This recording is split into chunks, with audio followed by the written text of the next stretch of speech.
What's going on, peeps?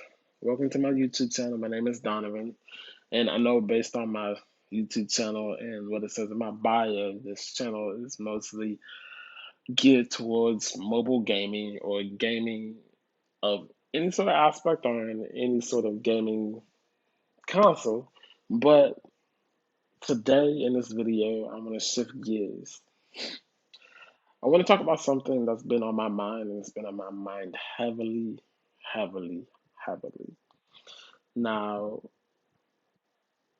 on my Facebook, I am in this group that's called Ex Jehovah's Witnesses.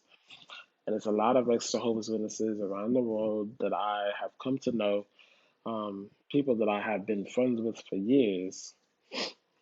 You guys know what I'm talking about. So, in this video, I'm going to shift gears and talk about my life as a Jehovah's Witness and what my life is now. Now, for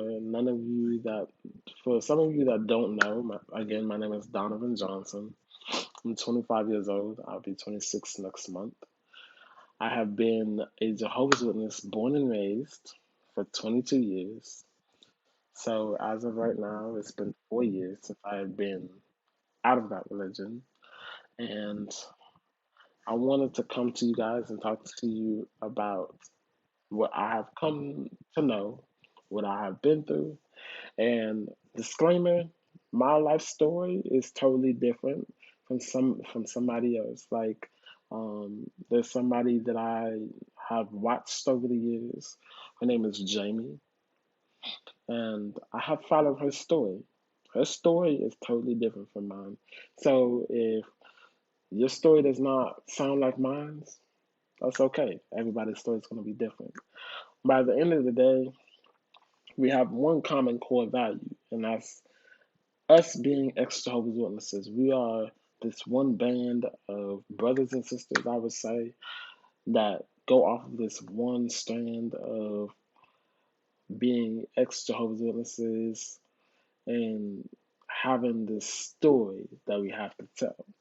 And so this is my story. So my story begins back again, born and raised to Jehovah's Witness, been through a lot of stuff, not gonna lie. Who haven't? But with me it goes back to my dad. My dad was this ministerial servant in the congregation, and for anybody that knows, when you have a father that is in a power position in the congregation, you have to do everything you can to be Mr. Goody Two Shoes to make sure that he keeps his position in the congregation. And that goes for everybody within the family, with your siblings and especially your mom. We all have to put on a brave face and say, like, okay, yeah, we're this perfect little family and we do nothing wrong. So yeah, we try to do that. Um, I have been mentally abused, uh, verbally abused, um, and it just goes back to the fact of growing up in this or this high controlled organization, and with everything that I have been through. Um, It was all based off of like trying to make my dad look good. I'm not gonna lie. Um, I had a lot of responsibility within the congregation as I got older. It started off like doing the microphones for any brothers that know, for anybody that knows how the structure works in the congregation. The brothers are the ones that they get the huge responsibility. So for the brothers, you could reach out to become a minister, serving an elder, circuit overseer, district overseer, watchtower coordinator, circuit assembly overseer, district convention overseer. Like the list goes on. Um, the other thing about being a Jehovah's Witness is there's a lot of rules and regulations that you have to follow. Again, It goes back to like even if you didn't have a parent that was like had any sort of position in congregation, still rules and regulations that you had to follow.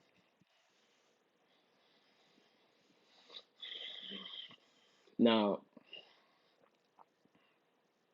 for me, it was like I wouldn't say it was a special case because like I mean I don't know what everybody's situation was growing up as a Jehovah's Witness, but for me and my little brother, we grew up in a small congregation, um, nothing but older ones. And with me and my brother being the only brothers that were like capable of handling responsibility, we was handed down a lot of responsibility.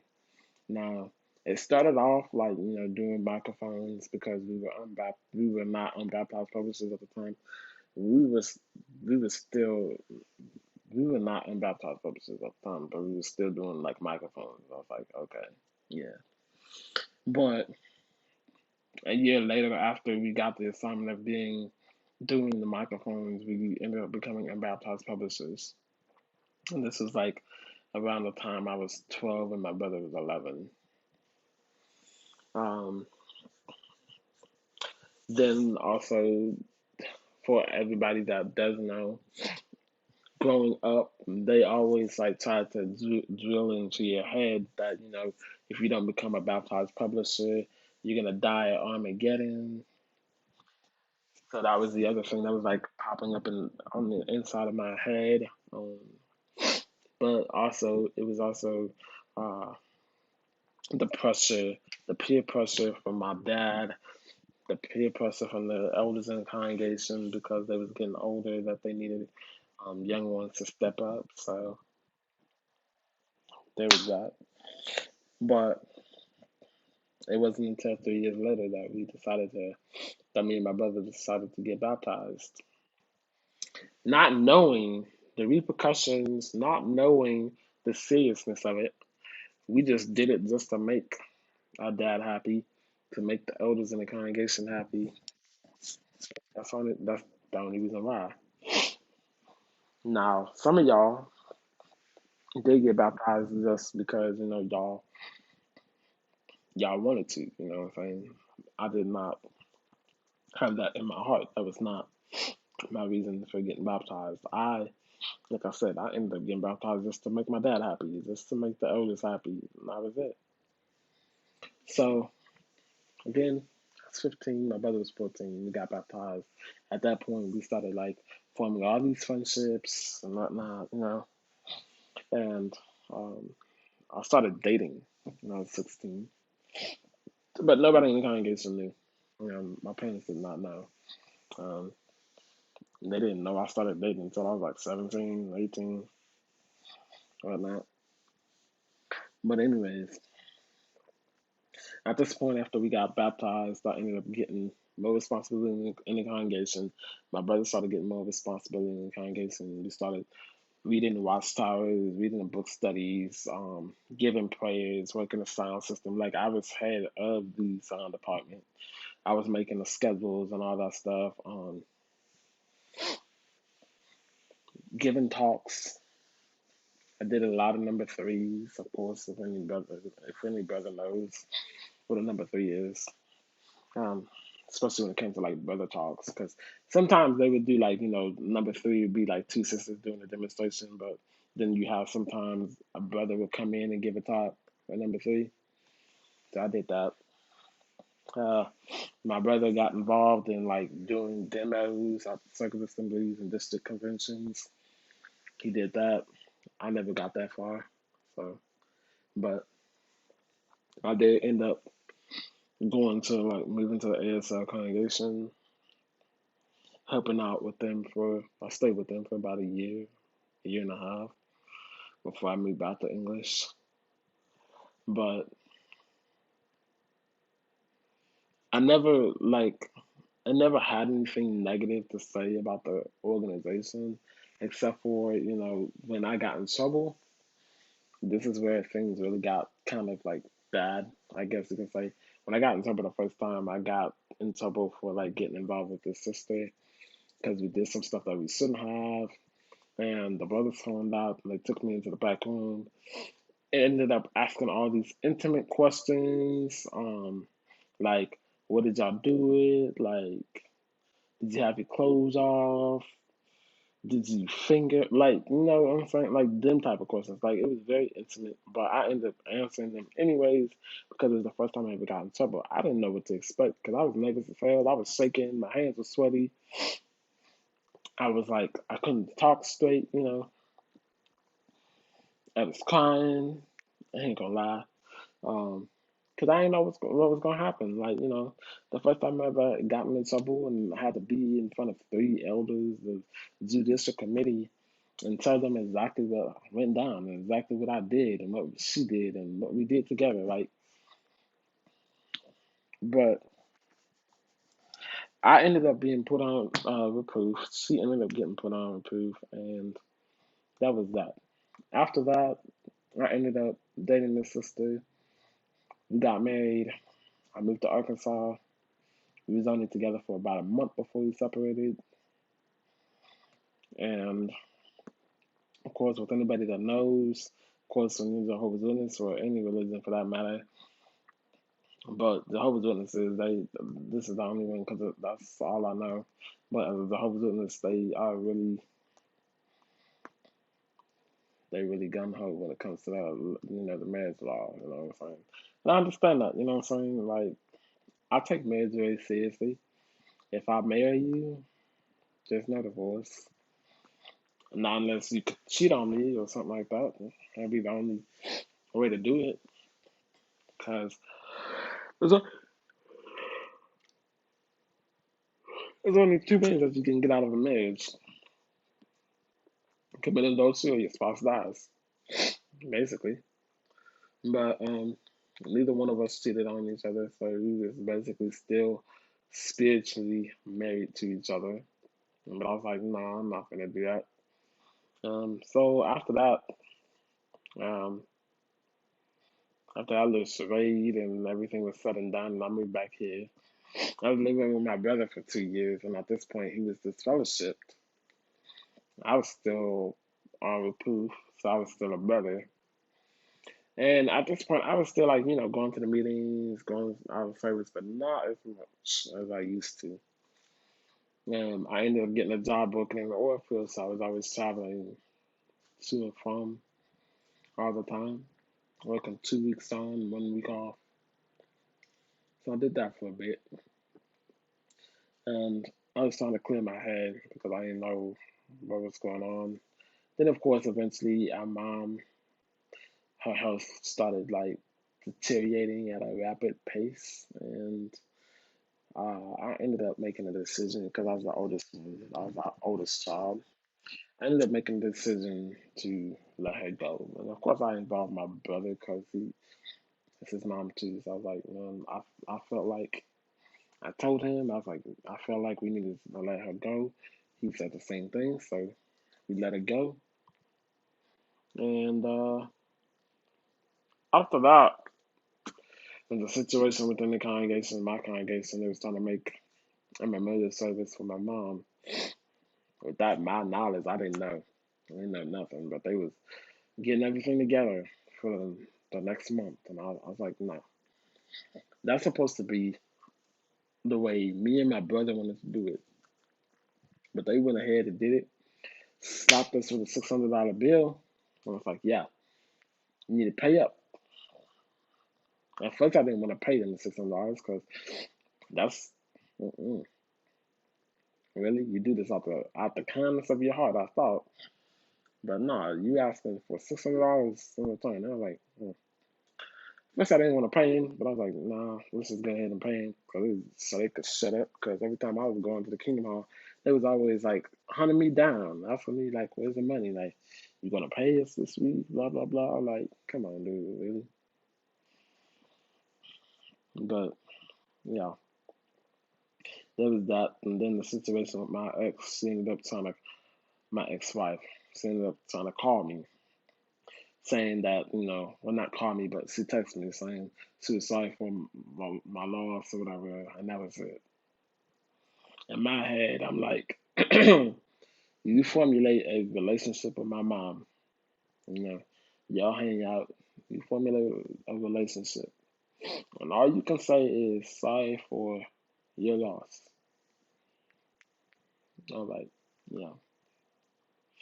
At that point, I ended up really deep diving and thinking. And at this point, I stopped completely going to the meetings, going out of service because I just wasn't feeling it anymore. So, like, I ended up going to, um, well, my brother ended up talking me down. It was like, man, I feel like you need to disassociate yourself because you're not going out in service, you're not going to the meetings anymore. You don't even feel like it's like for him. Said, I feel like you don't even want to be a Jehovah's Witness anymore. And I was like, to be honest, I really don't, man, because it's depressing for me. It was really depressing because I was getting in this depression mood, this depressive mood, and I didn't like it. So I ended up going to the meeting one weekend or whatever. It was Sunday. I didn't even put on my Kingdom Heart clothes like they call them, your church clothes. I didn't put them on. I just put on like regular clothes, walked in the Kingdom Hall, sat in the back, listened to the meeting. And when you haven't been to a meeting in so long, when you have not been to a meeting in so long, it makes you really start to see with your own eyes how much of a robot everybody is because you hear it in their voices and you see it. You see how deprogrammed, like how programmed they are to everything. Deprogramming yourself is a hard task. It's a real hard task. I mean, some of us, I mean, I'm still deprogramming from some of the stuff, and it's a hard thing. I'm not gonna lie. But that day, sat there, listened to the meeting, listened to everybody. I knew right then and there, I did not want to be a Jehovah's Witness no more. So I ended up getting a meeting with the elders, told them everything that was on my mind, told them everything I done did, everything that was on my mind and heart. I let it out. I told them how they were not appreciative. They would not listen to my mom. They would not listen to me. To any of the things that we were going through, they would not listen.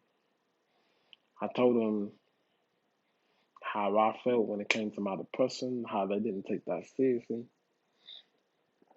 I told them about the suicide episodes that I had went through. Told them everything, laid it all out. And at the end of it, I said, F all of you, F the organization, F the Kingdom Hall, F everybody. And I left.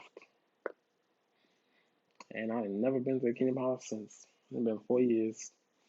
4 years. And honestly, I'm happier now than I have been ever before. I done tattooed myself right, pierced my ears, pierced my nose, and I'm trying to get some more tattoos. This is my latest one right here.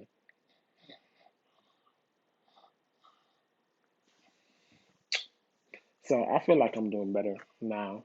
But again, I just wanted to come out here and tell my story and whatnot. And if anybody has any questions, of course, leave them in the comments section or whatnot. Um, Comments, suggestions, anything, leave them in the comment section. But again, I wanted to come on here, share my story, give some encouragement, or just a good story if you wanted to listen. Um, but again, my name is Donovan Johnson, and I'm here if you guys need me. But until next time, peace.